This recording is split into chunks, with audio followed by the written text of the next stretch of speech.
Bismillah, Assalamualaikum warahmatullahi wabarakatuh. Kembali lagi di channel Safatuda, ilmu pengetahuan untuk kita semua.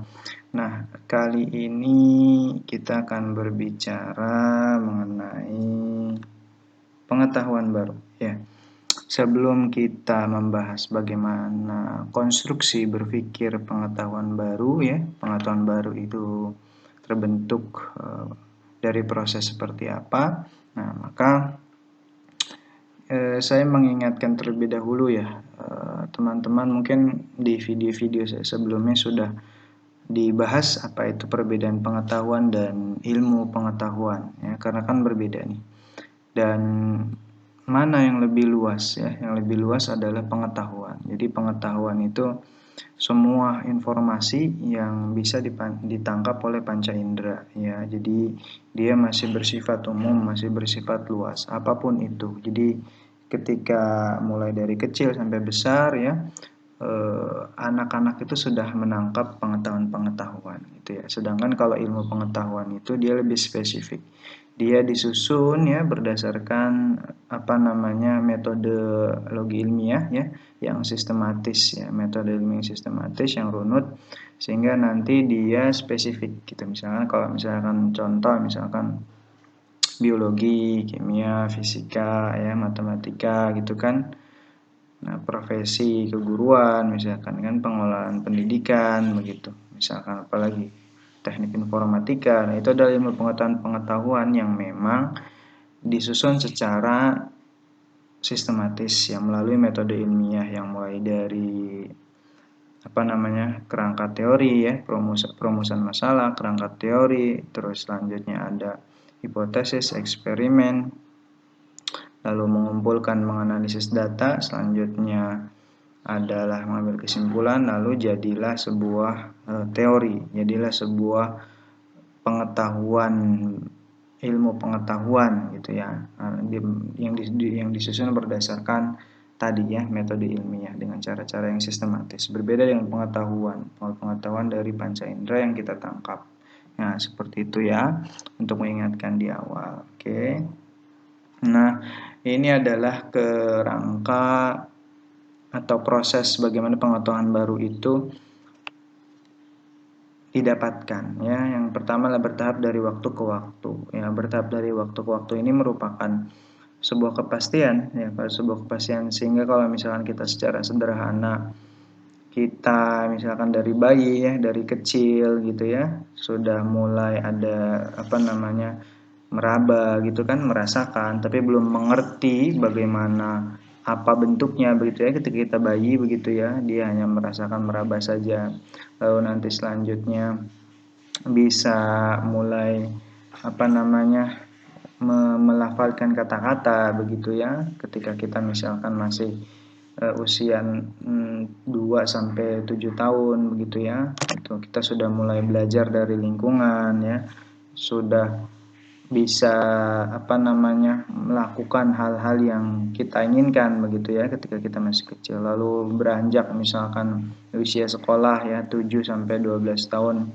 itu juga proses perkembangannya berubah begitu ya, dari yang tadinya tidak luas begitu ya ketika masuk ke sekolah, usia sekolah, prosesnya bertahap semakin meningkat gitu ya, mulai belajar menulis ya, belajar berhitung begitu ya, bernyanyi gitu ya, bermain. Nah, itu adalah semua tahapan-tahapan. Ketika misalnya sudah masuk waktu di SD lalu ke SMP, SMP mulai ada diskusi, mulai ada apa namanya, mulai bisa mengemukakan pendapat begitu ya, mulai berpikirnya tingkat tinggi begitu ya, mulai bisa ke aplikasi sampai apa namanya analisis ya, lalu nanti ke SMA begitu ya, lalu sampai nanti di perguruan tinggi. Nah, jadi proses pengetahuan baru itu tidak ujuk-ujuk gitu ya, tidak ujuk-ujuk didapatkan gitu. Jadi dia prosesnya bertahap dari waktu ke waktu ya, seperti itu. Bahkan memang kalau misalkan kita membaca teori-teori Jean Piaget gitu ya, Bronner gitu, dan kawan-kawan tentang teori kognitivisme, ya memang prosesnya seperti itu, bertahap gitu ya, tidak ujuk-ujuk. Maka memang semuanya tergantung dari input kita gitu ya, tergantung dari input si anak gitu ya, mendapatkan pengetahuan dari lingkungan sekitar gitu. Nah, selanjutnya ada kontak sosial. Nah, setelah bertahap gitu ya, nah nanti ada kontak sosial. Nah, kontak sosial ini sebenarnya sudah ada pada tahap proses pendidikan tadi ya. Dia mulai kontak sosial dengan lingkungan sekolah begitu ya, lalu dengan lingkungan keluarga di dalam begitu ya, lalu dia bermain ya di masyarakat dengan teman-teman begitu. Lalu nanti misalkan di tingkat SMA juga dengan teman SMA-nya begitu ya, berorganisasi, bersosialisasi dengan guru-guru begitu. Lalu dengan ketika misalkan dia kuliah perguruan tinggi juga sama begitu, cakupannya justru lebih luas lagi ya, dengan keberagaman gitu, keberagaman suku budaya begitu ya, wawasannya semakin terbuka lagi, pengetahuannya semakin luas lagi. Nah, itu merupakan hal-hal yang memang harus diperhatikan. Jadi nanti pengetahuan-pengetahuan yang muncul itu menjadi pondasi dasar dia untuk berpikir lebih solutif, bisa lebih berpikir kreatif begitu ya, seperti itu. Jadi dan sekarang kontak sosial pun tidak hanya terbatas dengan faktual ya, dunia maya pun bisa ya sekarang. Banyak media ya, ada TikTok, Facebook, YouTube begitu ya, Google Meet gitu ya.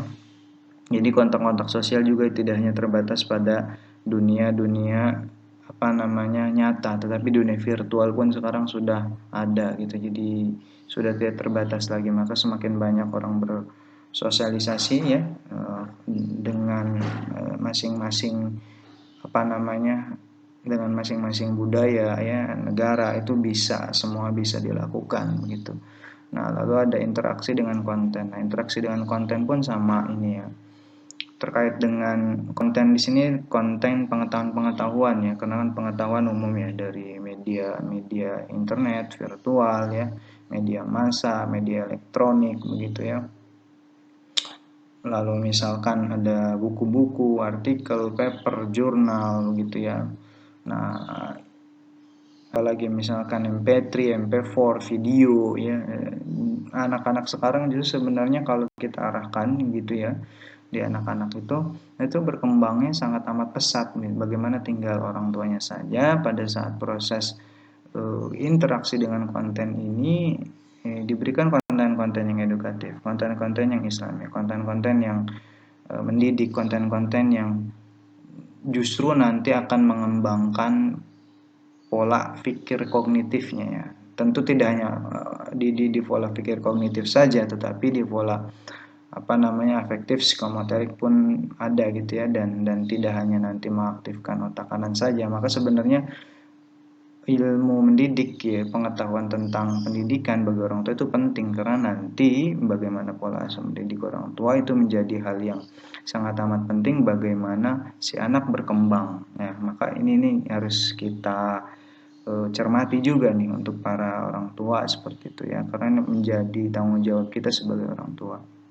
Nah, selanjutnya ada integrasi info lama dengan info baru. Nah, integrasi info lama dengan info baru ini jelas ya. Jadi ketika si anak gitu ya menangkap pengetahuan baru ya, pengetahuan yang lama itu bisa disambungkan gitu ya. Ada konektivitas, karena kan di dalam otak itu nanti ada masing-masing coupling ya, misalkan coupling IPS, coupling IPA, coupling biologi, coupling sosial, coupling geografi, coupling bahasa Indonesia gitu, coupling fisika gitu ya, pengetahuan yang didapat gitu ya, coupling misalkan sosial gitu ya, coupling misalkan apalagi yang terkait dengan pengetahuan itu semuanya di otak itu masing-masing ada gitu. Jadi ketika ada input pengetahuan baru terkait dengan sains misalkan ditaruh di kotak sains. Misalkan ada pengetahuan terkait dengan matematika, numerasi, masukkan ke numerasi ya, seperti itu. Jadi nanti ketika ada info baru atau pengetahuan baru terkait misalkan sains, misalkan biologi, misalkan di awal misalkan sudah belajar sel, nah misalkan selanjutnya di SMP, di SMA dapat pengetahuan baru, sel itu lebih spesifik misalkan ya, fungsi sel dan lain. Nah, itu dia akan masuk dan itu nanti secara automatically itu menyambung gitu. Jadi konektif. Jadi ada integral gitu ya, ada integralitas antara pengetahuan lama yang dengan yang baru. Jadi memanggil kembali ingatan-ingatan. Nah, maka sebenarnya ini juga menjadi poin penting agar proses pemanggilan data yang lama dengan data yang baru ini cepat, maka harus dikondisikan juga nih bagaimana cara belajarnya si anak begitu ya. Bagaimana nutrisinya, bagaimana pola asuhnya, bagaimana si anak bisa belajar secara bermakna sehingga nanti pada saat proses integrasi begitu penyambungan apa namanya info-info atau pengetahuan-pengetahuan lama dengan baru itu cepat menyambung dan keterpanggilannya itu cepat gitu, konektivitasnya cepat sehingga ketika seperti itu cepat maka otomatis akan cepat juga berkembangnya ya. Nah, selanjutnya adalah metakognisi. Nah, di metakognisi ini adalah rangkaian dari semua pengetahuan-pengetahuan yang sudah ada. Jadi rangkaian konektivitas semuanya nih dari pengetahuan lintas misalnya tadi matematika, sains, biologi, bahasa, geografi, sejarah gitu ya. Nah, ujungnya adalah metakognisi. Metakognisi adalah sebuah apa namanya? gabungan relasi antara pengetahuan-pengetahuan yang ada yang digunakan dalam rangka untuk pemecahan-pemecahan permasalahan secara faktual gitu ya. Jadi ketika si anak ya ketika misalkan peserta didik sudah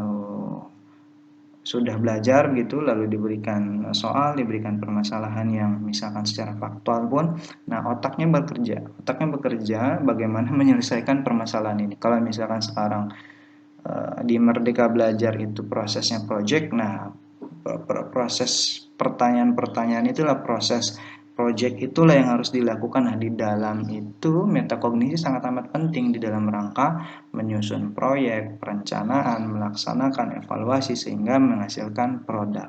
Nah, disitulah pentingnya proses metakognisi untuk membantu penyelesaian permasalahan yang ada di kehidupan nyata. Nah, maka sebenarnya kita jangan